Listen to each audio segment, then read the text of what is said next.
पहले हमने जब संघ में थे उतना महत्व नहीं समझते थे, क्योंकि बाप की कमाई खाओ तो कुछ नहीं पता चलता। अब अपन को खुद मेहनत करनी पड़ती सुबह से शाम तक, तब समझ में आता है कि दाल रोटी का भाव मालूम चल जाता। दाल रोटी मतलब वो कहने में आता, वो कहावत है जो, तो अब समझ में आता है कि समय कितना कीमती है। लोग बच्चे हैं वो खेल में कूद में बर्बाद कर देते समय। तो इस प्रकार से आज कौन कौन संकल्प लेगा नए तरीके से, हाथ उठा के वहीं से संकल्प लो। नमोकार मंत्र की जाप का 1.25 लाख जप कितने भी दिन में कर लो, 1 साल का कोई नियम नहीं, 1.25 लाख का करना। 1158 माला का कौन नियम लेगा आज से कि हम 1158 माला करेंगे नमोकार मंत्र की, आपका पुण्य बढ़ेगा। और हाँ बहुत अच्छा, 1 2 3 4 5 6 7 8 9 10 चलो।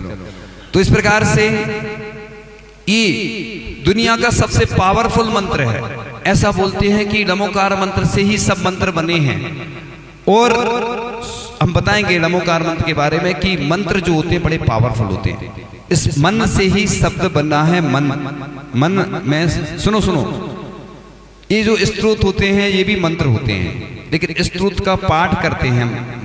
मंत्र जैसी माला नहीं फिर सकते। भक्तांबर स्तोत्र के 48 श्लोक हैं। अब तुमको के पूरी माला फेरो।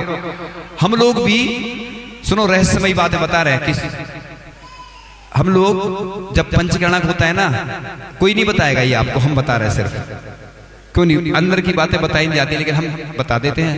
तो उस दिन हम लोग क्या करते हैं, जल्दी पहुंच जाते हैं। सामयिक नहीं करते। कई बार जल्दी क्यों पहुंचना पड़ता है, क्योंकि 1-1.5 घंटा लगता है। जितने मंत्र सूर्य मंत्र होते हैं और प्राण प्रतिष्ठा मंत्र होते हैं, मोक्ष मार्ग, पूरी हम कहानी नहीं बता रहे हैं, हम तुम्हें सिर्फ ये बता रहे हैं कि ऐसा करते हैं हम लोग, अंदर के रहस्यमयी बातें नहीं बता रहे। तो ये माला एक एक फिरते हैं। जैसे एक नेत्र उन्मीलन मंत्र होता है, मतलब नेत्र उन्मीलन किया जाता है, नेत्र खोले जाते हैं। भगवान को केवल ज्ञान होता है ना। काजल, लोग सोचते काजल है, वो काजल नहीं है वो। अब तो केसर से होने लगा, कई जगह काजल से भी होता है। तो वो नेत्र उन्मीलन मतलब सोने की सलाई से चांदी की कटोरी में 108 बार हम घुमा घुमा के वो मंत्र पढ़ते हैं, तो वो पावर आ जाता है उसमें। यानी मंत्र दुनिया में सबसे पावरफुल होते हैं। भगवान बन जाते जब मंत्र से, तो इंसान क्या भगवान नहीं बनेगा। विश्वास तो रखो तुम। तुम्हें विश्वास नहीं रहता, हमें मालूम है, तुम जैसे हम भी थे, हमें विश्वास नहीं रहता था। और अभी भी हमें किसी पे विश्वास नहीं होता जल्दी। हम विश्वास करते नहीं किसी पे।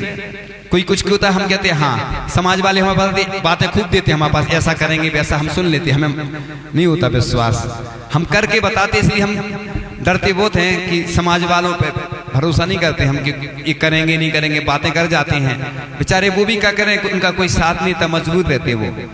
घर के कामों में सबकी सलाह लेना पड़ती है। ऐसी समाज में पहले मीटिंग होगी, मीटिंग में भी गिने चुने लोग आएंगे, फिर करने वाले कितने बचते हैं, गिनती के देख लो तुम। पूरे देश की समस्या है, गौशाला देख लो, पाठशाला देख लो, मंदिर देख लो, करने वाले कमी होते हैं। पद तो बहुत सारे लोग ले लेते हैं, क्योंकि पद में क्या सम्मान मिलता ना। कहीं भी जाओ देखो ये फलाने आ गए, देखो कमेटी में रहो ना, थोड़ा हर जगह बुलाया जाता। अगवानी में भी कोई साधु संत आते हैं, शासन प्रशासन में जाओ तो उधर ये देखो समाज के ये फलाने हैं। कमेटी में रहो, पावर मिलता है। लेकिन मेहनती आदमी बहुत कम होते हैं। इसलिए जो भी पद लो अच्छे से काम करो, नहीं तो पद छोड़ दो। और एक पद पे ज्यादा दिन बने रहोगे तो लोग फिर विवाद कर। इसलिए कब्जा नहीं करो भगवान के ऊपर, संस्था के ऊपर।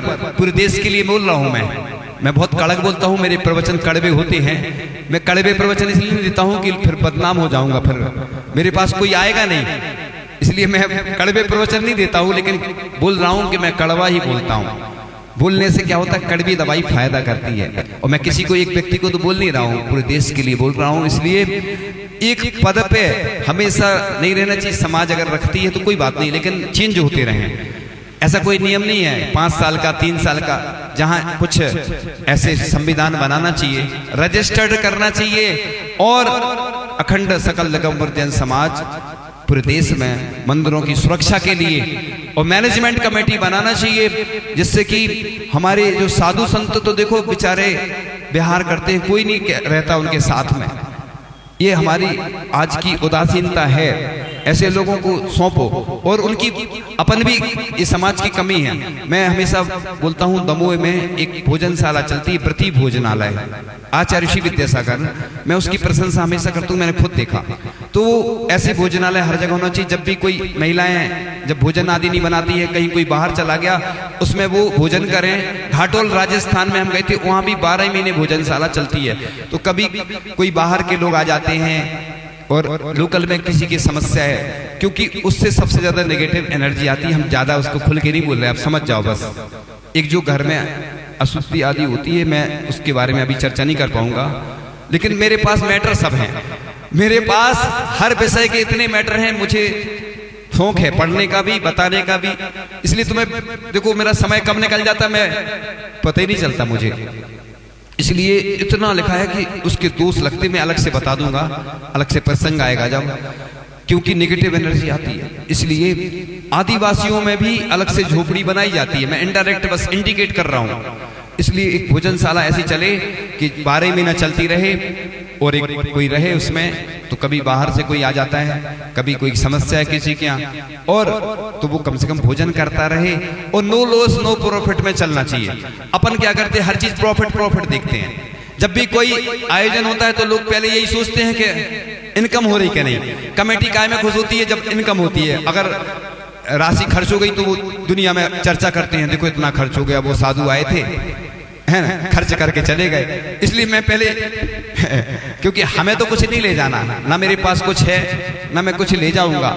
लेकिन जिन शासन की प्रभावना के लिए, इस भारतीय संस्कृति को सुरक्षित करने के लिए हमारे मंदिर, हमारी गौशाला, हमारी पाठशाला, हमारी जो भी प्रकल्प हैं, चाहे वो परम पूज्य आचार्य श्री विद्यासागर जी महाराज ने किसी भी रूप में प्रेरणा दी हो, आशीर्वाद दिया हो, चाहे वो कुछ नए भी हों, नए प्रकल्प भी हों, मैं बस यही भावना रखता हूं कि छोटा सा दीपक बन के हमें सुरक्षित करना है।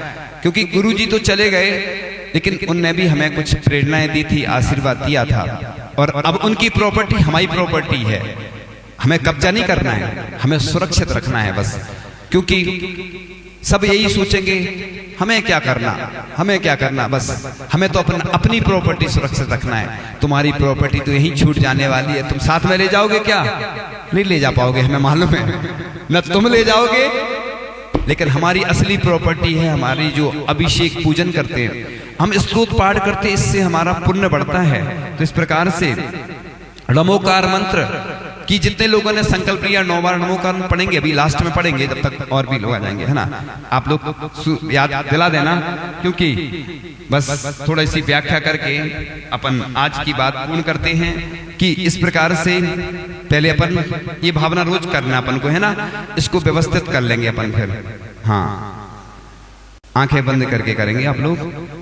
मैं स्वस्थ हूँ, मैं स्वस्थ हूँ, मैं स्वस्थ हूँ, मैं स्वस्थ हो रहा हूँ, मैं स्वस्थ हो रहा हूँ, मैं स्वस्थ हो रहा हूँ, मैं स्वस्थ हो चुका हूँ, मैं स्वस्थ हो चुका हूँ, मैं स्वस्थ हो चुका हूँ। स्वस्थ हो हम, स्वस्थ हो हम, स्वस्थ हो हम।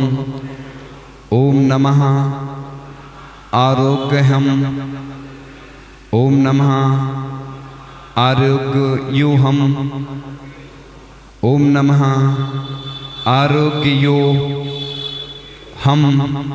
ओम नमः सिद्धेभ्यः, ओम नमः सिद्धेभ्यः, ओम नमः सिद्धेभ्यः।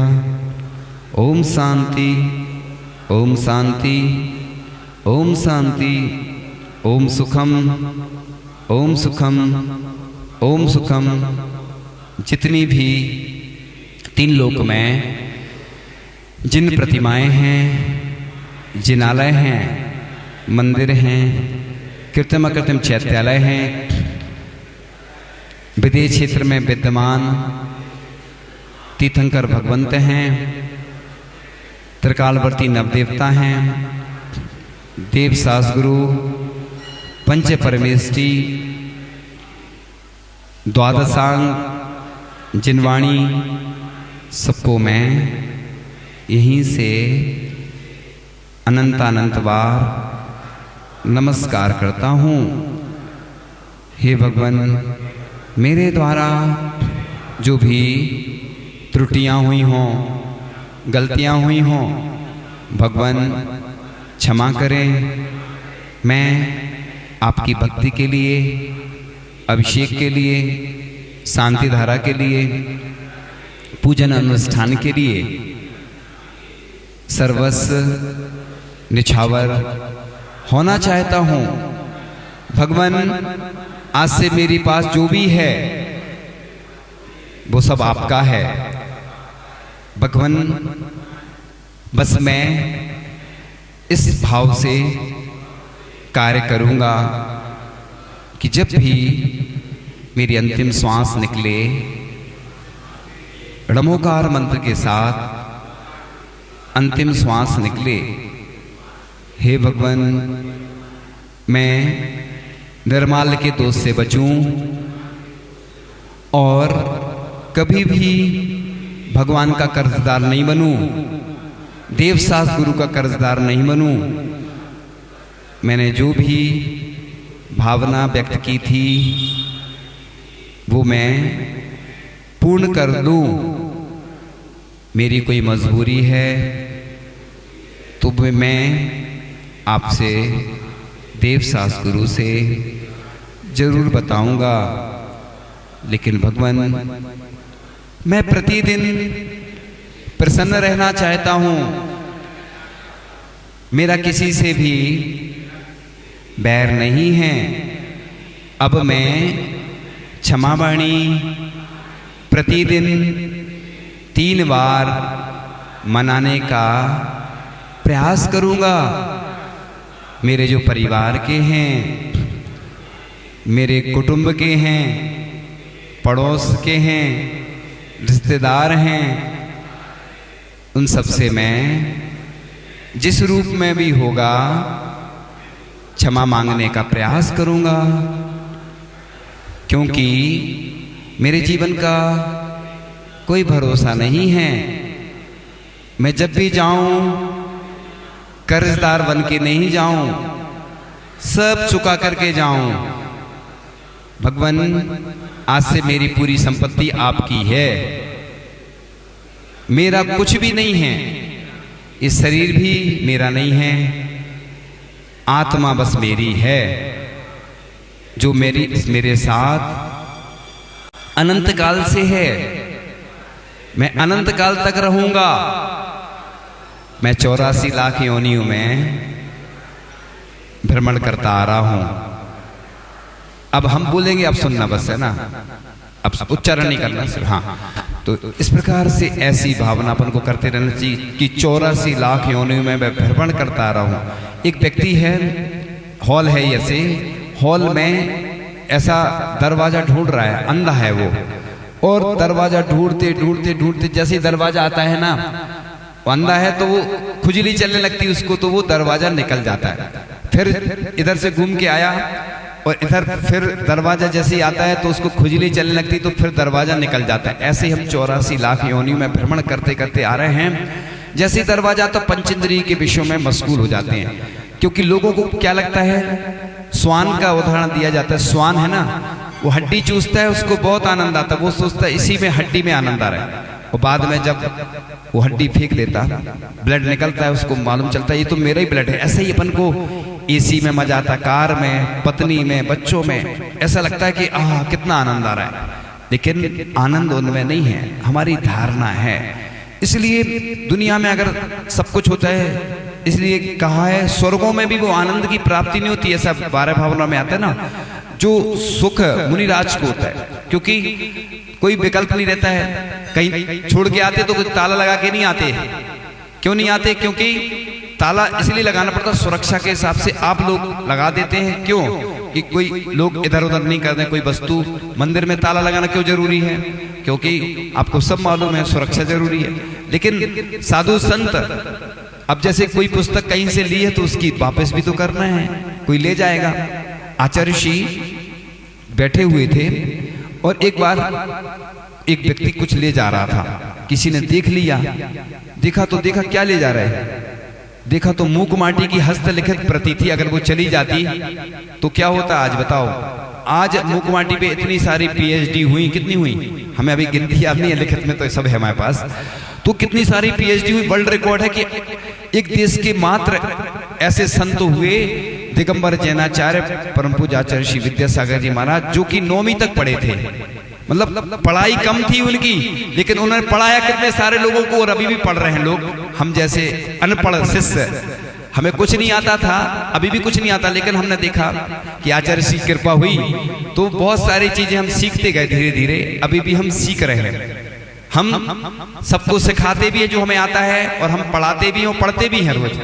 यानी हमारा दोनों चल रहा है, पढ़ाई भी चल रही है, जैसे आजकल बच्चे पढ़ते भी हैं और पढ़ाते भी हैं, कोचिंग वगैरह, ऐसी हमारी कोचिंग चलती है। हम कोचिंग लेते भी हैं और सीखते भी हैं। हम कभी संकोच नहीं करते। कोई हमसे कोई प्रश्न पूछता है तो हम बोल देते अभी बाद में बता देंगे, नहीं आता तो उसमें कौन सी बुराई। अच्छा बताओ, 2 परिचय होते हैं, अज्ञान परिचय होता है, एक ज्ञान प्रज्ञा परिचय। मतलब अगर आज देखते आपको के पास पैसा बढ़ जाता, हम देखते हमारे पास आते हैं ना लोग पैसे वाले, थोड़ा घमंड टाइप रहता है, वो नमोस्तु भी नहीं करते, कभी ना आते हैं ढंग से। तुम्हारा पैसा तुम्हारे पास, तुम करोड़पति हो तुम्हारे पास, हमारी प्रॉपर्टी तो हमारे पास है ना। हमें जो आचार्य श्री विद्यासागर जी महाराज ने प्रॉपर्टी दी, दुनिया की सबसे बड़ी प्रॉपर्टी हमारे पास है, इसलिए हमें तुम्हारी प्रॉपर्टी से कहा, तुम सेठ हो तो रहो, हम भी तो सेठ हैं, नहीं है क्या। इसलिए तो देखो हम पाटनी जी का क्यों देते उदाहरण, कि वो जमीन में बैठ गए, 9 किलोमीटर पैदल चले, सब कुछ होने के बावजूद भी वो जब भी आते थे श्रीफल चढ़ाते थे, और बिल्कुल ऐसे बैठ के नमोस्तु करेंगे कि बिल्कुल आपको लगेगा कि हमने कहा पाटनी जी से बिहार कर रहे थे, साथ में संस्मरण सुनाए उन्होंने कि परम पूज्य, बस थोड़ी सी बात रह गई हमारा तो इंटरनेशनल टाइम चलता है, लोग बोलते ना, इसलिए बोलते कि टाइम से आओ टाइम से जाओ। हमें भी आगे की जो हमारी क्रियाएं रहती है ना, टाइम टू टाइम करना होती है। हम भी समय से बंधे हैं और परम पूज्य आचार्य श्री समय सागर जी से बंधे हैं। किससे बंधे हैं? देखो दोनों, समय माने आत्मा भी होता है। हम कितने सारे समय हमारे पास हैं जिनका हमें ध्यान रखना है कि हमारे आचार्य महाराज भी हैं और हमारा जो समय है सबका समय है, उसका ध्यान रखना है। इसलिए क्या बता रहे थे, तो वो हम खुड़ादरी में आए और चारों महाराज जी हम लोग बैठे थे। हमने कहा पाटनी जी, अब वो जुड़े तो हैं ही पहले से, क्योंकि हमने उनको एक बार बताया कि अब उदक चंदन पढ़ते ना तो मम ग्रह नहीं बोलना, मम हृदय, क्योंकि धर्मशाला में महाराज बैठे, रास्ते में बैठे, तो मम हृदय सब जगह लागू हो जाता है, व्याकरण के हिसाब से भी ठीक बैठता है। तो मम हृदय मुनिराज मम अजय, तो वो आज भी याद करते हैं और जुड़े तो हैं ही। तो वो कहने लगे, हमने कहा आप प्रतिमा ले लो, बोले प्रतिमा नहीं लेना महाराज जी, हम तो सीधी मुनि दीक्षा लेंगे। हमें इतनी खुशी हुई, हमने कहा देखो। फिर जब उनके यहाँ जा रहे थे तो वो हमने 1-2 बार सुनाया, फिर से सुना देते, अच्छी बात है तो 10 बार सुनाओ, क्या दिक्कत है, नए नए लोग सुनते ना। तुम लोग सोचते हो जी तो हमने सुना था, नहीं तो वही का वही तो आएगा, लेकिन हमारे पास तो इतने सारे विषय हैं, 365 दिन हम नए नए विषय रोज सुना सकते, लेकिन पुराने भी सुनाना पड़ते और नए भी। अब देखो समय हो गया बस। तो पाटनी जी से कहा बैठ जाओ, कहले नहीं हमें मुनि बनना है, तो अभी से मैं अभ्यास कर रहा हूँ, पूरा कमंडल लेके 9 किलोमीटर चले। आज देखो लोग कई आते ना जो थोड़ा सा बिहार कराएंगे और गायब हो जाते धीरे धीरे। हम देखते बिहार में महिलाएं जाती तो उनकी मजबूरी रहती, चल नहीं पाती, तो आधा 1 किलोमीटर, आधा 1.25 किलोमीटर चलेंगी, छोड़ के आ जाती, फिर धीरे धीरे खिसकते जाते, बाद में तो बस महाराजा के लिए बचते हैं। ऐसी संसार की स्थिति है। तो अपन आज नमोकार मंत्र का पाठ करते हैं, 9 बार करना है ना 9 बार। सुनो, रुक 1 मिनट, रुक जाओ 1 मिनट बस। तो 6 बजे से अभिषेक शुरू करें, शांतिधारा अभिषेक, फिर प्रवचन, फिर जो 7:25 का जो भी आपका टाइम है आपने दिया, हमने तो नहीं दिया, तो पहले से ही समय से जाएंगे, समय से आएंगे, टाइम टू टाइम। कल भी बताया था कि पाद प्रक्षालन का हम तो मना ही कर रहे हैं, लेकिन लोगों की भावना रहती है तो सामूहिक रूप से करेंगे, ग्रुप बाई ग्रुप, जिसमें समय बचेगा। आरती अपने स्थान से करें, पूरे देश में हमारी बात पहुंचा दें कि रथ निकले तो अपने स्थान से करें, उधर जाके कोई नियम नहीं लिखा है कि सामने से करो, समय बचेगा। देखो ग्रीष्मकालीन तपन रहती है, लोगों को कई ऑफिस जाना, कोई को समय से दुकान जाना, सबका समय बचेगा, और अच्छे से नृत्य करते हुए चलो। और अंतर्राष्ट्रीय स्तर पे ऐसा महोत्सव मनाना है कि ना तो आज तक बुजुर्गों ने मनाया होगा, ना हमने मनाया होगा, इसलिए सबको घर से गिफ्ट लाना है। अब क्या लाते तुम लोग देखेंगे, कोई श्रीफल लाएगा, कोई भगवान को अष्टप्राति या अष्टमंगल द्रव्य कहीं से लाएगा।